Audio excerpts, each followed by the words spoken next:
जवाब देगा कोई आप में से? हाँ? ज्वालामुखी। और क्या आंसर होगा?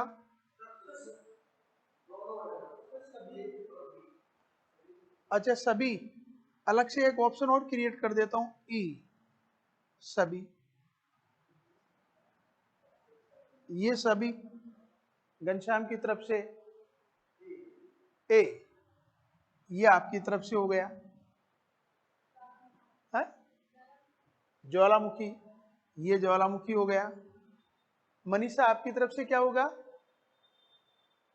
अभी समझ से बाहर है। देखिए, पृथ्वी की आंतरिक संरचना के संदर्भ में हम प्रत्यक्ष माध्यम से और अप्रत्यक्ष माध्यम से जानकारी प्राप्त कर सकते हैं। दो माध्यम है। माध्यम यह है कि जैसे ये क्रस्ट है, ये मेंटल है, और ये क्या है? कोर है।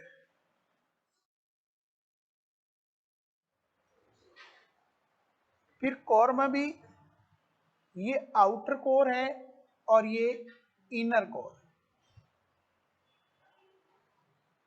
भाई कोर में भी आउटर कोर, इनर कोर, ये 3D आपके सामने। आप किस पर रह रहे हो? क्रस्ट पर रह रहे हो, और जो सामने है, जो विजिबल है, वही प्रत्यक्ष है।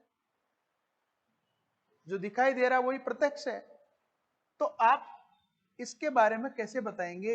इसके बारे में कैसे बताएंगे? इसके बारे में कैसे बताएंगे? आप तो केवल क्रस्ट की अपर लेवल के बारे में कह सकते हो कि ये रॉक्स यहाँ ऐसी है, यहाँ फॉसिल्स है या नहीं है, बाकी इंटीरियर के बारे में आपको पता नहीं होगा। तो हमने यह सोर्स को दो भागों में डिवाइड किया है, प्रत्यक्ष और अप्रत्यक्ष। प्रश्न की नेचर क्या है कि भूगर्भ की जानकारी का प्रत्यक्ष साधन क्या है जिसको आप देख सकते हो? क्या इसको देख सकते हो? क्या ये तो अनुभव किया जाता है, ये तो अनुभव किया जाता है। जब भी भूकंपीय लहरें आती है, PSL, क्या PS को कभी देखा आपने?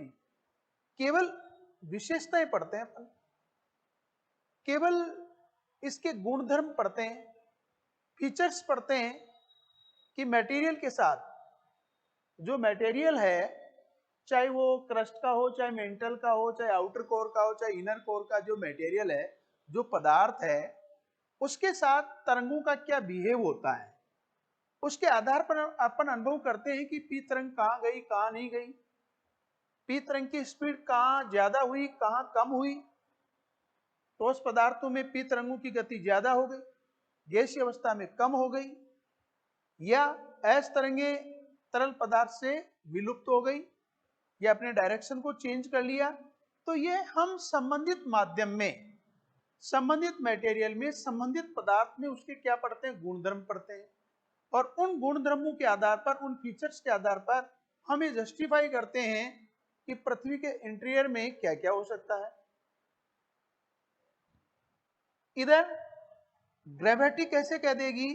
ग्रेविटी को दिखाई दे रही है क्या आपको? पृथ्वी की ग्रेविटी दिखाई नहीं दे रही है, तो प्रत्यक्ष कैसे हो गया? हाँ, यह है कि हम जब अर्थ के संदर्भ में बात करते हैं, पृथ्वी की रिगार्डिंग सर्वाधिक जो ग्रेविटी होती है वो पोलर पर होती है, अपेक्षाकृत भूमध्य रेखा के। कारण क्या?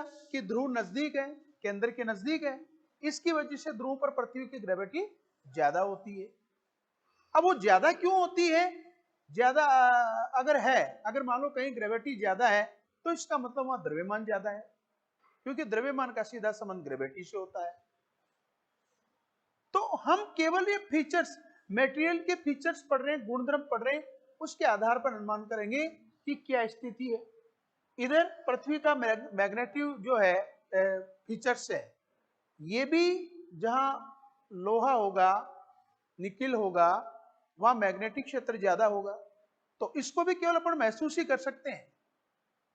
इसके अलावा ज्वालामुखी मैग्मा हमारे सामने दिखाई देगा, मैग्मा के अंतर्गत जलवाष्प आएगी, वो हमें दिखाई दे रही है। मैग्मा में, मैग्मा के साथ मान लीजिए मैग्मा जमा हो रहा है, कैसे कैसे पदार्थ आ रहे हैं, छोटे आ रहे हैं, बड़े आ रहे हैं, वो हमें विजिबल है। तो कहने का मतलब प्रत्यक्ष के अंतर्गत जो विजिबल है, जो बिल्कुल हमें दिखाई दे रहा है, उसको कहते हैं प्रत्यक्ष साधन। तो इन सभी ऑप्शन के अंतर्गत राइट आंसर क्या हो गया? ज्वालामुखी। बाकी ये सभी फीचर्स कैसे हो गए? ये सभी अप्रत्यक्ष साधन है। आप पृथ्वी के मैग्नेटिक की बात करोगे, अप्रत्यक्ष है। पृथ्वी का गुरुत्वाकर्षण बल अप्रत्यक्ष है। भूकंपीय जो लहरें हैं, पी और एस के बारे में अगर बात करेंगे, बॉडी वेव के बारे में बात करेंगे, वो भी अप्रत्यक्ष है। तो ये अप्रत्यक्ष साधन है। कहने का मतलब ऐसे प्रश्न प्रतियोगी परीक्षाओं में आ जाते हैं, बच्चा कंफ्यूज हो जाता है। तो यहां आज जो अपन बात कर रहे हैं, मैंने तो एक फॉर एग्जाम्पल लिखा है, कंफ्यूज नहीं होना है, हर बात को अपन को क्लियर करके चलना है। दूसरी बात मैं आप सभी ऑनलाइन ऑफलाइन वाले विद्यार्थियों को कहना चाहूंगा कि आप 11th और 12th की जो हमारे पुस्तकें चल रही है एनसीईआरटी वाली, उनका अध्ययन जरूर करें। हम अभी अर्थ इंटीरियर पढ़ रहे हैं, तो आपका ध्यान पूरा का पूरा एनसीईआरटी पर भी हो, उसका क्लासिफिकेशन कैसा है। इसके अलावा इधर से एक टेक्स्ट बुक सविंदर सिंह की बहुत बढ़िया आती है, जियोमॉर्फोलॉजी अलग से आती है, भू आकृति विज्ञान, वो आप परचेज कर लीजिए।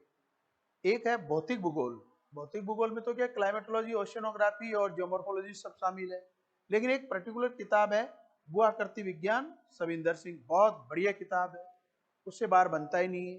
तो आपको उधर भी ध्यान रखना है सविंदर सिंह ने क्या लिखा है, और इधर एनसीईआरटी को भी मद्देनजर रखते हुए आपको आगे बढ़ना है। तो देखिए, ये तो फॉर एग्जाम्पल था।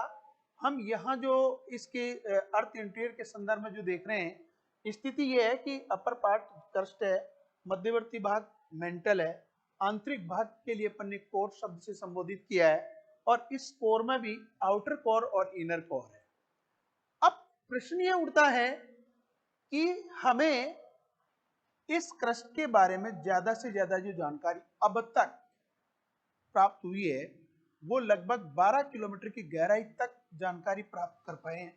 वो भी खनन के माध्यम से, हमने ड्रिलिंग के माध्यम से, हमने ओशियनिक डीप ड्रिलिंग, बहुत गहरी खुदाई की गई है। और अब तक ये कहा गया है कि लगभग 12 किलोमीटर की जो खनन, जो खुदाई की गई थी, ड्रिलिंग जो की गई थी, वो आर्कटिक महासागर में एक जगह कोला क्षेत्र,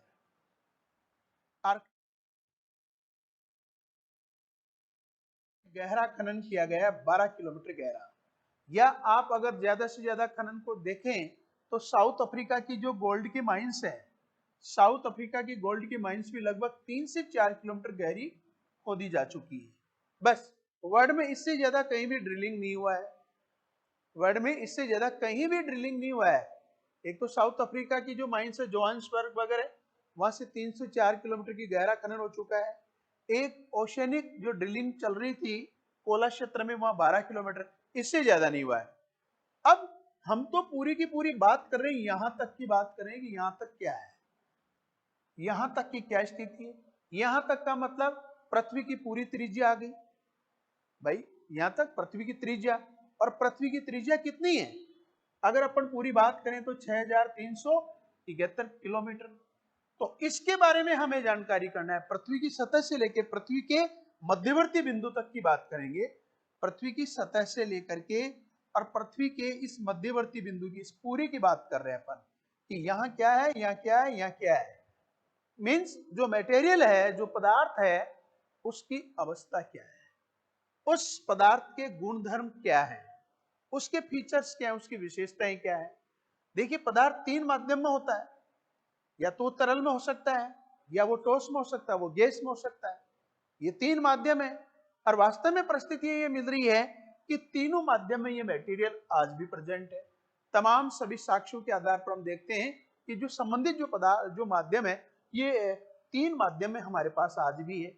ज्वालामुखी में गैस आ रहा है, गैसीय अवस्थाएं, जो गैस आ रहा है, जलवाष्प एक गैस है, इसका मतलब पृथ्वी गैसीय रूप में भी हो सकती है। तरल पदार्थ मैग्मा आ रहा है, इसका मतलब तरल रूप में भी हो सकती है।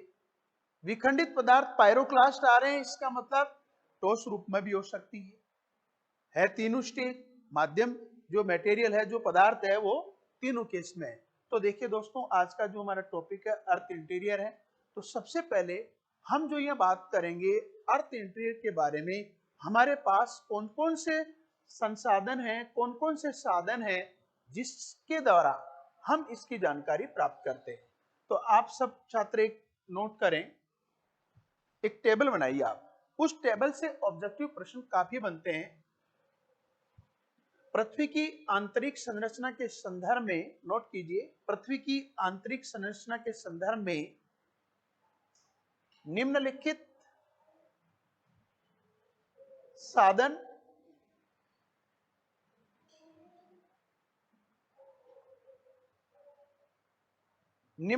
साधन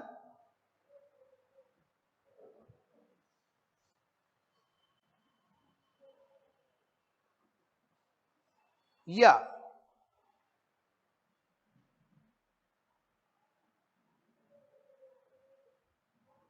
स्रोतों, सोर्स के द्वारा जानकारी प्राप्त की जाती है।